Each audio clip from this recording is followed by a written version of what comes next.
Did you ever see a craft that crawled in through your eye holes and burrowed deep into your soul, tugging on your brainstem and whispering, "Make me"? Or maybe each craft you see hijacks your brain and you find yourself buying the materials to make your dream crafts, but months go by and it's all just loose supplies.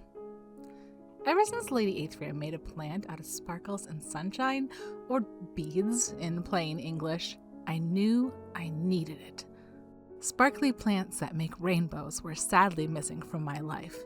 I'll link her video in the description, but beware, you will need to go buy sparkly beads.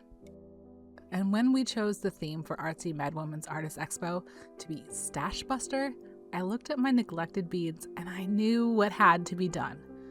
The wooden frame is kind of cheating since I bought and cut the wood after the expo time had begun, but it was for a different project, so I decided to count it. And it gave me another chance to use the jig I cobbled together out of scrap wood.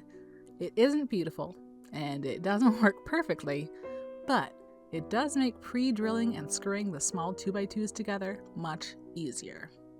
I didn't have the correct wires for this project, but I was determined to make it work with the stuff I had, so I used floral wire to form a branch shape. Then I wrapped a thinner gauge wire around the floral wire to hold them together. This was pretty fiddly and elicited quite a few swears, but eventually I had a semi-sturdy branch ready to be shoved into some pre-drilled holes.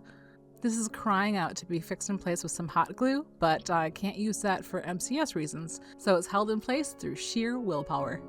Which of course means that it has already fallen apart, but shh, I put it back together, it's fine. Once it looked suitably branchy, it was time to add the magic. Sparkles in the form of drippy beads. I made a few different lengths in hopes that I could drape it from the branch somewhat organically, but I also couldn't go too hard on the beads because there was another craft that's been taking up space in my craft room, and it was time to try it out. Last year, I saw a video of some metal embossed folk art ornaments, and the speed at which I ordered myself some thin sheets of metal.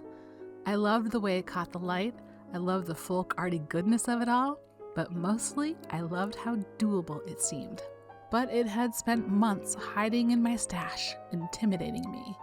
It was time to conquer this craft. I laid down some of the metal on a couple of layers of felt and I freehanded some leaf shapes.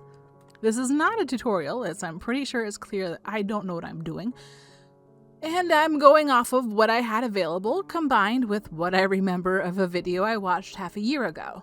I cut the shapes out with a little pair of scissors I bought just for this craft. They're not special in any way, but it just seemed wrong to use my good scissors to cut metal. When I bought the metal, I also bought some little tools, and I used those to trace the lines. Then I flipped the pieces. The lines I'd drawn on the previous side made a V on this side. I used a less pointy tool to rub between the lines.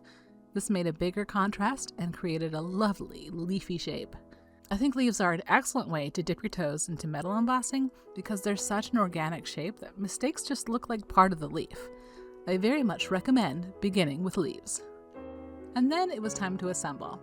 When I was planning this craft out in my head, it was very two-dimensional, but when I was actually working with it, I realized I could play with 3 dimensions, pushing some leaves to the back branches while bringing others to the front. And now for the magic. I was not prepared for how good this sounds.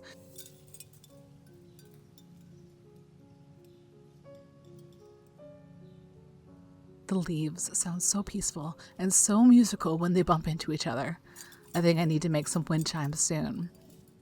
And while the beads don't give off as many sparkles and rainbows as I'd like, they do give sparkles and rainbows, and I really love it. It's the perfect little sun catcher to sit on a windowsill. And now I might need to make one to fill my whole window. See you next time. Bye.